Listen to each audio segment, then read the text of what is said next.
Bom, tem aqui, e aí vamos falar um pouco aqui também de coisas que estão acontecendo nesse momento. Por exemplo, cara, o rombo lá no INSS, cara. Vamos lá.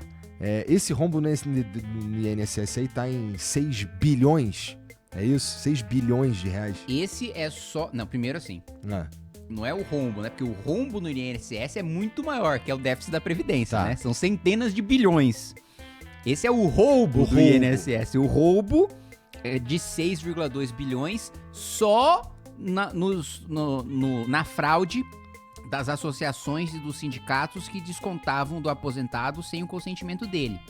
Mas tá tendo uma investigação agora sobre a fraude no consignado do INSS, que envolve, né, todo consignado envolve aí 60, 90 bilhões de reais, né? Então tem um potencial de estrago maior. Como que volta de um buraco desse, cara? Não volta, né? Mas dá uma merda isso daí gigante. Calma, você tá falando do... Tô falando do roubo primeiro. Vai. Tá, mas como assim, como volta Não, do porque roubo? assim, é porque o que você estava falando do tamanho do problema de gigantesco de centenas de bilhões de reais, Sim, esse daí parece difícil de resolver, isso. né? Esse parece difícil de resolver. Mas sobre o roubo lá do que tá rolando, o que rolou no INSS, esse daí já tem uma galera caindo, né? Na verdade, assim, o ministro da Previdência Aham. caiu, né? Mas ele não foi punido, ainda, a investigação ainda tá acontecendo e nós conseguimos, né? Quem somos nós? Nós, eu e meu gabinete. Tá. Nós conseguimos, não, vamos lá, deixa eu contextualizar. Houve o escândalo do INSS, certo? Aham. Estourou, primeiro foi o Metrópolis, Sim. foi o jornal, que mostrou que estavam tendo o governo Lula teve um aumento grotesco de descontos feitos por associações, né? Aí eles foram soltando matérias que foi deixando cada vez mais escancarado que tinha uma quadrilha roubando os aposentados. Aham. Aí estourou a operação da Polícia Federal e mostrou que de fato tem aí mais de 6 bilhões de reais foram roubados dos aposentados. Protocolaram o CPI que eu assinei, né, do INSS na Câmara dos Deputados, mas o caminho da CPI na Câmara foi um caminho que desde o início eu falei que não ia dar em nada, como não deu. Por quê? Porque a Câmara tem uma regra de que 5 CPIs podem funcionar ao mesmo tempo. E as CPIs elas têm que ser analisadas na ordem que elas foram protocoladas.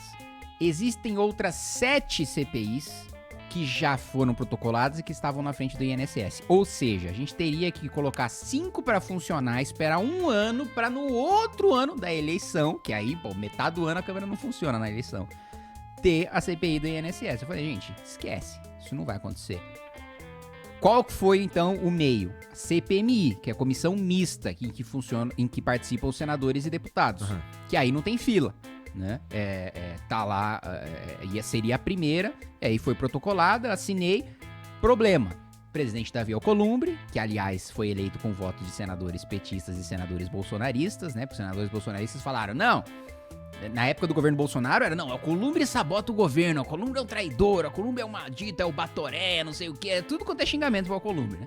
Aí chega na hora da eleição agora no governo Lula, vamos votar no Alcolumbre, senão a gente não vai ter presidência de comissão, senão a gente não vai ter cargo na mesa diretora. E aí eu queria até questionar esses senadores, né? Quais foram os ganhos? Primeiro que esses cargos na mesa diretora deram nada. Porque o que é cargo na mesa diretora? É nomear mais assessor. O senador sozinho, sem partido, sem mesa diretora, sem nada, tem 80 assessores. Ele tem uma empresa, né? 80 assessores e 3 andares de gabinete. Aí o cara quer cargo na mesa diretora como negociação pra ele votar no presidente do Senado, que é candidato do governo. Presidência de comissão. Todos os projetos, tem várias comissões temáticas, né? Saúde, educação e etc., que discutem os projetos. Só que acontece, de uns 4 anos pra cá, todos os projetos importantes deixaram de ser debatidos nas comissões para ir direto pro plenário. O presidente do Senado fala o seguinte, isso aqui é importante, começou a tramitar numa comissão, começou a chamar a atenção, eu vou aprovar um requerimento de urgência que tira das comissões e leva pro plenário. Mesma coisa na Câmara. Começou, tira da comissão, leva pro plenário. Ou seja, a presidente de comissão não tá valendo muita coisa. Então, na minha avaliação, venderam o voto a troco de nada, né? A não ser, claro, os cargos que eles vão nomear.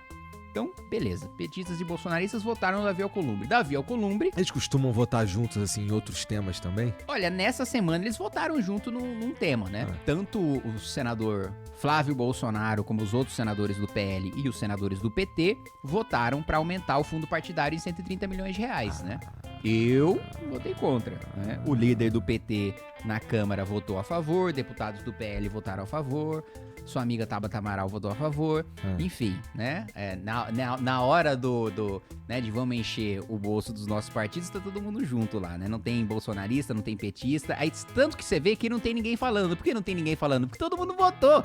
Né? Aí não tem interesse de falar, né? Ah, vou falar da hipocrisia do petista, vou falar da hipocrisia do bolsonarista. Eles estão votando junto, mas vamos lá. Só pra te dizer que tem outras ocasiões sim que eles votam juntos. Várias. E aí, Davi Alcolumbre, eleito presidente do Senado, ele que tem o poder de abrir uma comissão mista, né? Um parlamentar mista de inquérito. Obviamente que ele faria de tudo para ajudar o governo Lula, porque ele foi o candidato do governo e teve o apoio do governo, e todo mundo sabia que ele ia ter o apoio do governo, né? Assim, me impressiona a gente que acredita ainda na desculpa que foi dada por senadores, entre aspas, de direita para votar no Davi Alcolumbre. Mas enfim. Por que entre aspas de direita? Porque o cara Porque ele vem de um discurso de direita. Tá? Estamos falando dos caras mais bolsonaristas? Ele diz que defende pautas de direita. Tá. Mas aí ele vende o voto dele por cargo na mesa diretora. Então, assim, ele pode ter um discurso de direita, ele pode até votar projetos de direita, ele pode apresentar projetos de direita, só que ele não acredita naquilo, né? Ele é um oportunista, ele utiliza o discurso só pra ser eleito. É um jeito pra ganhar voto. Mas ele não acredita naquilo, né? Enfim. Entendi. Aí o Davi barriga, né, a abertura da CPI o máximo que ele pode. E aí o que eu fiz? Eu ingressei com mandado de segurança no Supremo Tribunal Federal, argumentando o seguinte... Foi lá encher o saco do STF. Exato. Mas nesse caso, devidamente, para ser cumprida a Constituição. Não para derrubar a vontade da maioria do Congresso.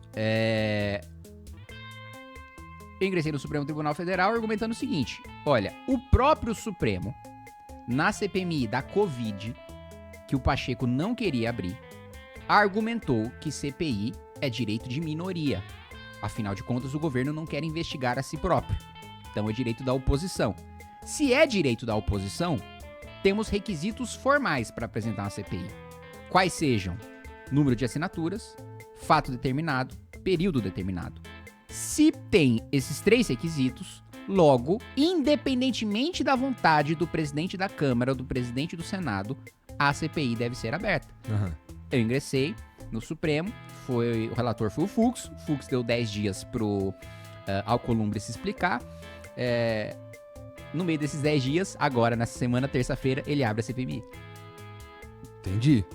Então, tá rolando. Então agora vai ter as indicações, né, dos partidos pros integrantes da CPMI, e a grande disputa agora é saber quem vai ser o presidente e quem vai ser o relator.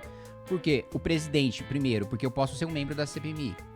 E aí eu quero convocar o Igor pra falar o quanto que o Igor roubou de aposentado. Quero convocar o Lula pra saber quanto que o Lula roubou de aposentado. Quero convocar o Lupe, que foi o ministro, pra saber quanto ele roubou de aposentado. Se o presidente da CPI não pauta o meu requerimento, ele não é votado.